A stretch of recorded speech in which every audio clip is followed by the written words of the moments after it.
Pro Group Management. Workers' comp that works for you.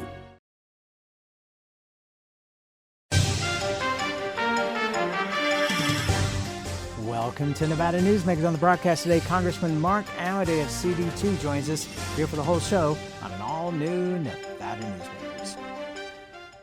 Welcome to the Ahern Boutique Hotel, where luxury and warmth come together in the heart of Las Vegas. We take pride in offering a one-of-a-kind experience for both locals and tourists. Join us for handcrafted cocktails and an unforgettable experience. Joel's Chop House, the perfect place to savor views of the Las Vegas Strip. Satisfy your cravings at the Ahern Chocolate Shop. No smoking, no resort fees, and the parking is always free. The Ahern Luxury Boutique Hotel is your home away from home. Welcome to the Winnemucca Big R. Hi, I'm John Walker. Welcome to Big R Lovelock. Hi, I'm Rich Martin. Welcome to Fallon Big R. My name is Braden. Welcome to Big R Fernley. Hi, I'm Kelly. Welcome to Big R Sparks.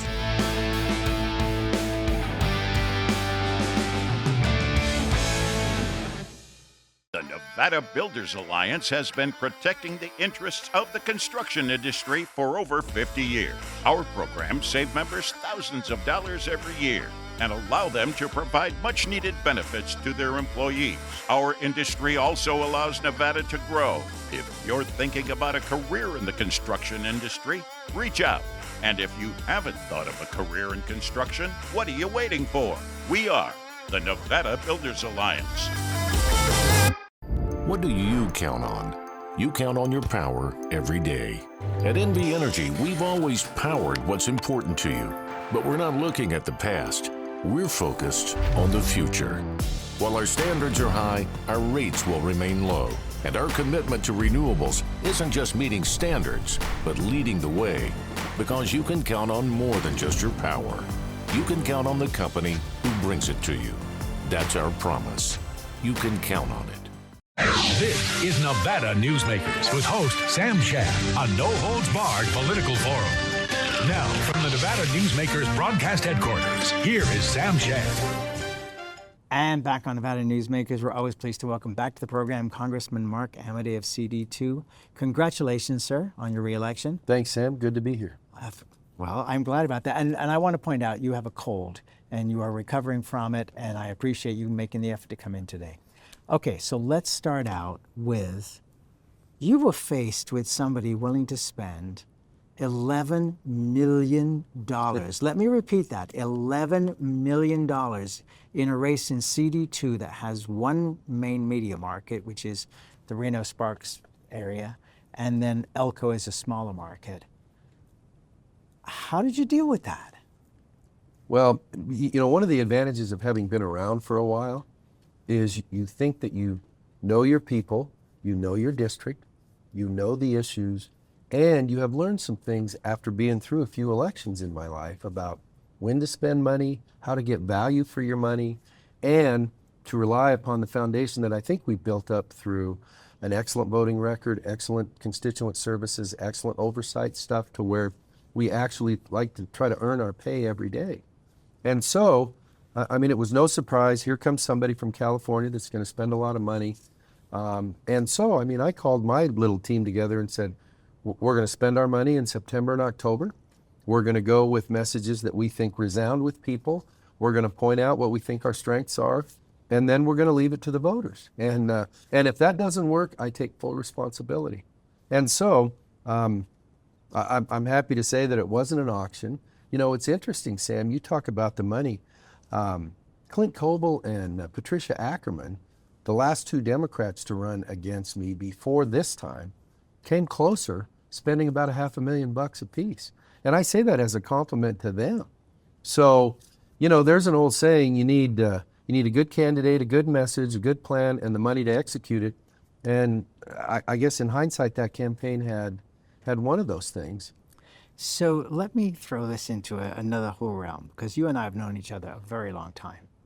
And one of the things that I know about you is that at the beginnings of your career, as you were stepping out from the state Senate, but you were now running the Mining Association, you and I talked about marketing, and you said to me at the time, I really don't know much about marketing, Sam, but you do, and I could use some input on this. And it wasn't political, it was something else.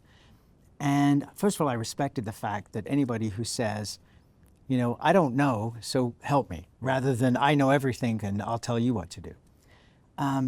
And you've never surrounded yourself with all the consultants. No. And you've never looked at, I've got to raise $8 billion. It seems to me that you have been running for office every day by virtue of the fact that you're in the district every weekend. You, and of course your times when Congress isn't in session.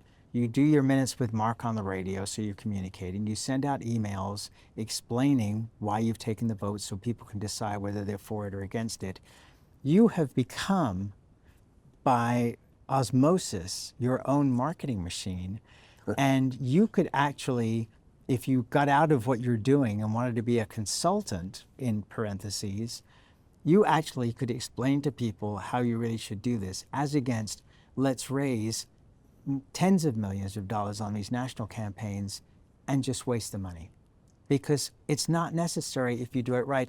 And you did it out of a point, and I don't want to say ignorance, you didn't know, so you just did things a bit at a time, and it turned out you had the winning formula, because whatever amount you spent was not $11 million. You didn't do it over 6 or 7 months, you did it over a 2-month period, and amazing. You won by a huge margin. Well, you know, I guess some of it's old-fashioned, which is not a good thing these days, and commonsensical, which is, you know, if I need to hire a consultant to tell me how to talk to my people, I probably shouldn't be running for the job.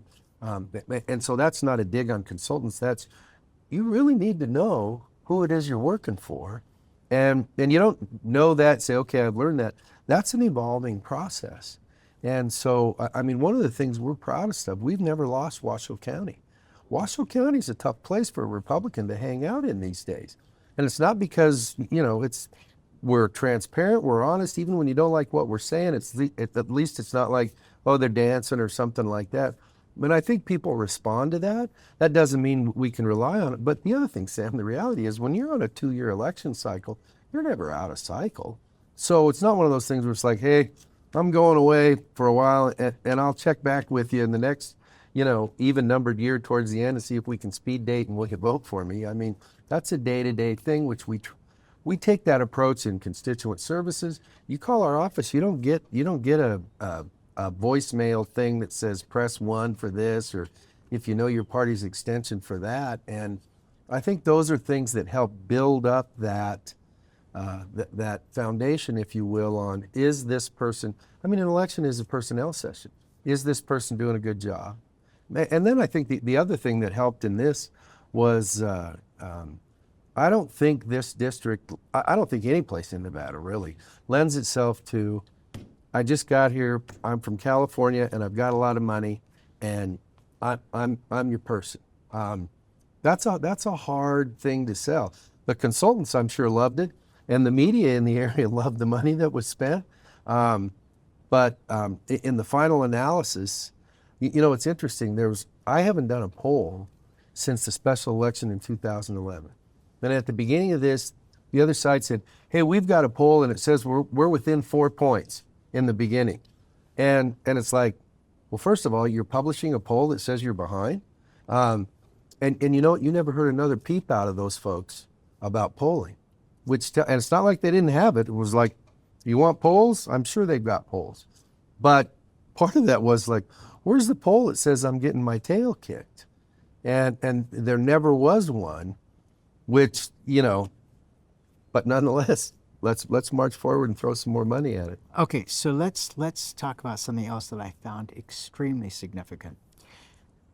A lot of people call me, as I'm sure they do call you and as well, to say during election time, okay, let's go through the issues, let's go through the candidates, who should I vote for? And I always try to give people both sides, because it's not my job to tell you how to vote, it's my job to give you both sides. Tim Russett is the best example of that. And somebody got to CD2 and they said, I don't see a Democrat. And I said, there isn't one. Well, I don't know this other person, this independent. you like Amodei, right? I said, well, yes, I've been getting along with Congressman Amodei for many years now. Okay, then that's who I'm voting for. And it struck me that as much as we've talked about independence in this voting cycle, it still makes a huge difference to a lot of people whether there's a D or an R next to their name. And I think that that was a huge mistake in running as an independent, because people, even with all the advertising, all the billboards, everything else, as you said, people really don't know somebody who's just come across the border within a couple of months. It takes years to build this reputation up. And my advice, if somebody came to me for advice, was run as an R or a D, because otherwise, if there is no R or a D, then somebody's saying, hey, are you comfortable with the person who's in the seat, whether it is an R or a D, and voting for them. Let's take a break. Let's come back and then we'll talk about issues, because I understand, I don't know, I maybe missed it, but I think there's a new president. Let's take a break. We'll be right back. Truck drivers are some of the hardest working people you'll meet, delivering over 70% of America's freight and 92% of Nevada's. When there's a natural disaster, they're delivering critical supplies to help those communities recover and rebuild. Every sector of the economy and our nation's military rely on truck drivers. So let's take a moment to say thank you. On the open road or city streets, our truck drivers are rolling to make our economy and our nation stronger. Trucking moves America forward. Pro Group Management offers workers' comp services to a growing number of industries. As businesses grow and change with the times, the need for a solid workers' comp program must be flexible and up to date. The evolving nature of regulations can make staying ahead of complex tasks challenging. But Pro Group Management simplifies the work so your industry can move forward and succeed. Pro Group Management, workers' comp that works for you. Like a traditional handmade basket, retail is woven into the fabric of life in Nevada. From big box to mom and pop, retail supports our communities in countless ways. Jobs for the disabled, team uniforms for kids, help for the elderly, and so much more. Retail employs over 1 in 10 workers. Retail supports Nevada, and we support retail.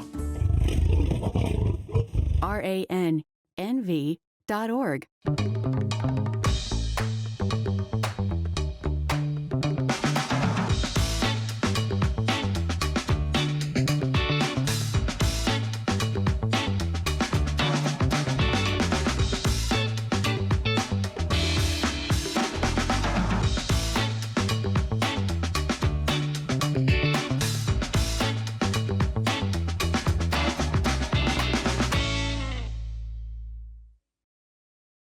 This is Nevada Newsmakers.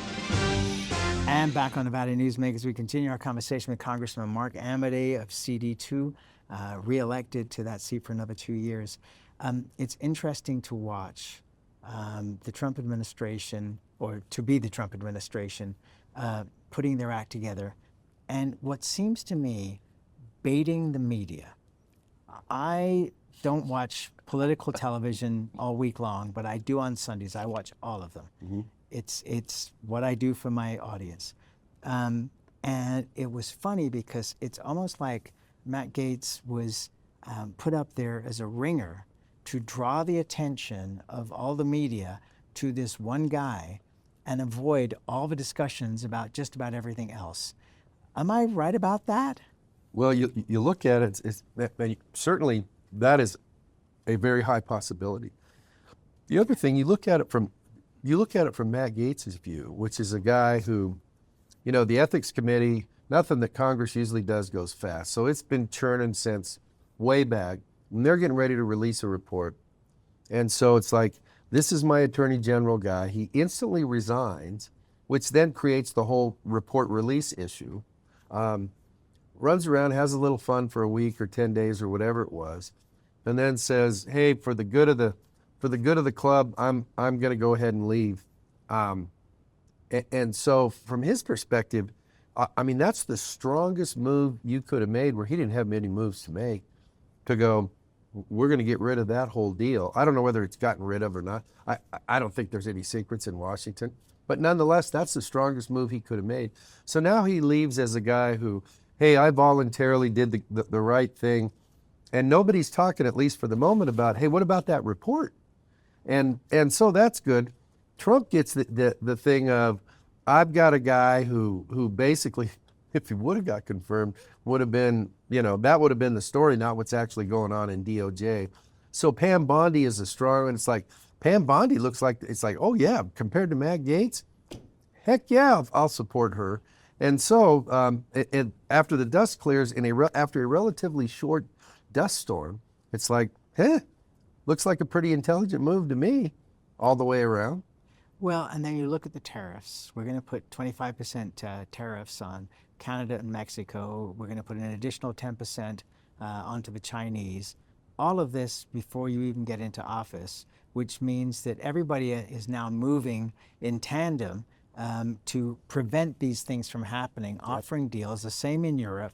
How much money is being put up for the Ukraine war. It's actually not a bad strategy. I think your analysis is spot on.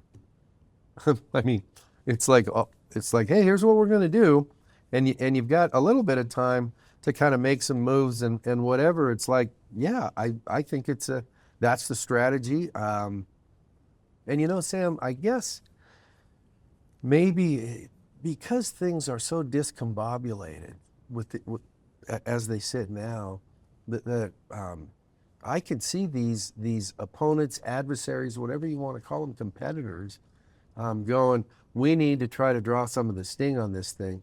Let's move to do it now, which is smart on their part. It's smart on his part. We'll see how things look in 50 days, huh? When I first started Newsmakers, and we would go down to DC, go down to Carson City, our own mini DC. It was always interesting because in those days we had people who were not term limited, so they could come and float ideas. And they would come on the show and they would talk about something, and then it would be the discussion at the legislature, and then it would either go or it wouldn't go, but it was all floated prior to anything actually happening in the building. Right. So I see similarities here. The deportation of millions of people, first of all, where do you get the airplanes? Where do you get the people to do this? And the hole it will blow in the economy, none of that makes sense. The guy, and I'm sorry, I'm spacing on his name, who's going to be heading all this up. Homan. Yes. The first thing he said was, we're going to deport the criminals. Those are the people that we're after.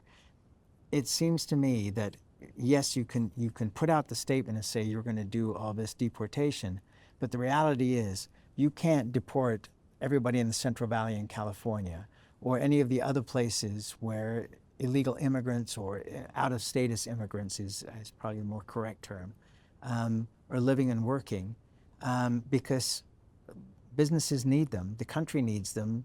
The breadbasket of the country is in California and in other states. So yes, it sounds like a fulfilling a campaign promise, but the reality is going to be much longer. And also, they're way underestimating the population that's undocumented at 11 million, because it was 15 million 20 years ago. Yeah. Nobody knows. Or if they do, they're sure as heck not saying it, because Right. neither one of those numbers work. So here's some And what would it do to Nevada? Here's some nuts and bolts facts. First of all, define mass deportation, okay? Because that's the phrase, and everybody, and it's like, well, actually, what I think it really means is those folks that have had hearings and those folks that are documented criminals and gang members and stuff, that's what even Homan's talking about. So there's mass deportation and there's like the low-hanging fruit. Second of all, we're already doing 52, 54 flights a week, is it, or a month, something like that, deported. Third of all, you got to have countries that are willing to take them back. You can't just go over there and land and shove them out and take off again. So all that stuff's going to be part of that next 55 days stuff. And also you got to have the money for that. So I can tell you that on Homeland Approach, we've already opened discussions with leadership and with the incoming Trump folks to say, hey, let's talk about how you're going to do this, because you got a CR coming up before December 20th. And so, there's got to be a little whatever there. That's the last hurrah of the Schumers and the whatevers. Not the last, but for purposes of this stuff. So there's quite a few moving parts there, Sam. I think when the dust clears, and then the other one that's hanging out there is the first 100 days. And so you want this incoming administration to be able to actually do some stuff in the first 100 days and not be under a CR that says you can't do it or whatever, or the first 100 days becomes the first 200 days, whatever. That's important when you know you got 4 years. Now, maybe that's not really 2 years. Well, yeah, true. Well, except that as we know from the Biden administration, even if one or both of those houses flips, they're not going to flip by enough for veto stuff. So Biden's staff proved that real well. But you're right, 2 years.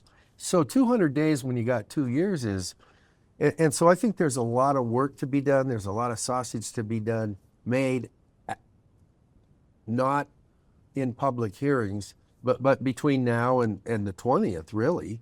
And then the next one is between the 20th and the 20th, December 20th and January 20th. So I wouldn't get too fixated. Mass deportations is like, yeah, people are having fun talking about it or prognosticating either way. But the reality is it's a much smaller group that you can concentrate on before that, which are criminals, gang members, people that have had their asylum hearings and been ruled not eligible. And so that's, the number escapes me, but anyhow, that's a much smaller number, but not an insignificant number in terms of if you want to stand up at the end of 100 days and say, here's what we've done or we're well on our way to doing, the what they've done part that they're talking about is not going out and, trying to round up however many people that have whatever. The reality is, Sam, is those people who have entered without an interview and who have, there's been, look at an easy one. The Dreamers. The Dreamers are now, this will upset them, they're now old people. They're not kids anymore. They're working in the federal government. They're on active duty in the military. It's like, you got to come up with something a little better than it was Jeff Denham's bills when he was a member of the House that say, hey, for instance, if you're a Dreamer and you're serving in the military, guess what? Here's a way for you to get the paperwork squared away.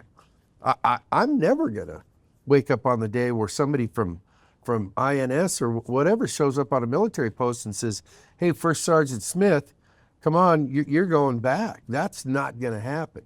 So there's a lot of, I think, practical opportunity to treat this issue and try to put it at least partway behind us. But the first thing they're going to do and claim victory for, and rightfully so, criminals, gang members, people that have had their hearings and whatever. That's a much smaller number than whatever your definition of mass is. We'll be right back. Fantastic cocktails and delicious food. It's a good time to eat. Over 500 hot slots, plus electronic table games. It's a good time to play. Player rewards and big-time jackpots. It's a good time to win.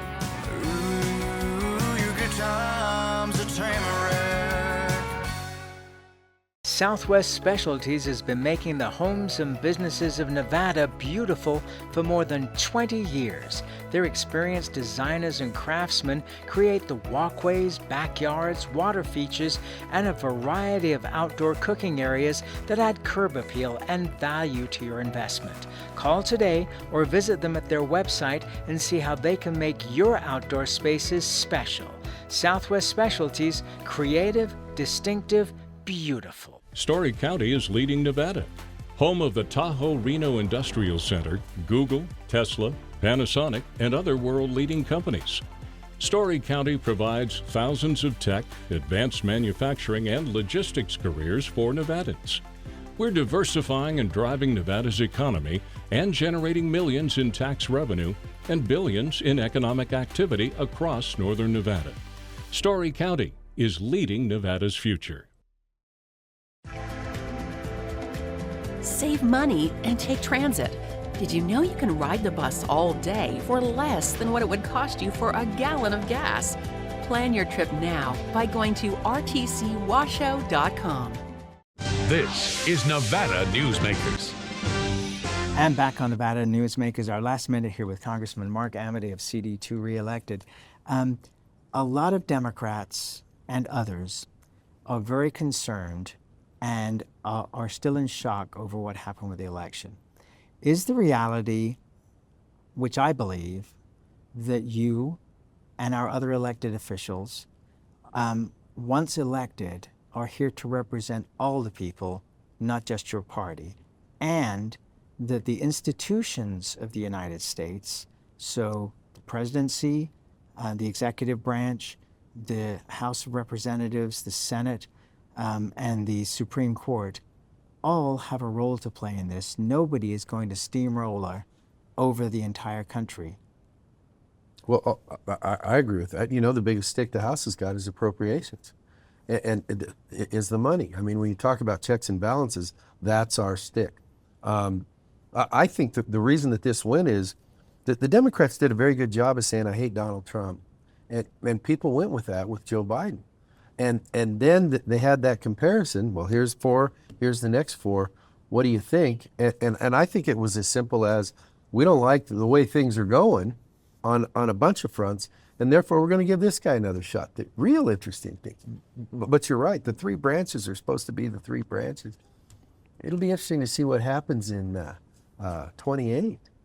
You know, we'll have had 4 more years of Donald Trump and see where things are headed, because the heir apparents right now are not, you know, waiting in the wings. I mean, you've got some stereotypical stuff, but it'll be interesting to see.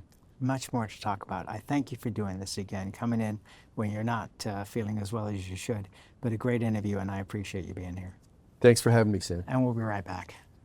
As you know, Reno is booming.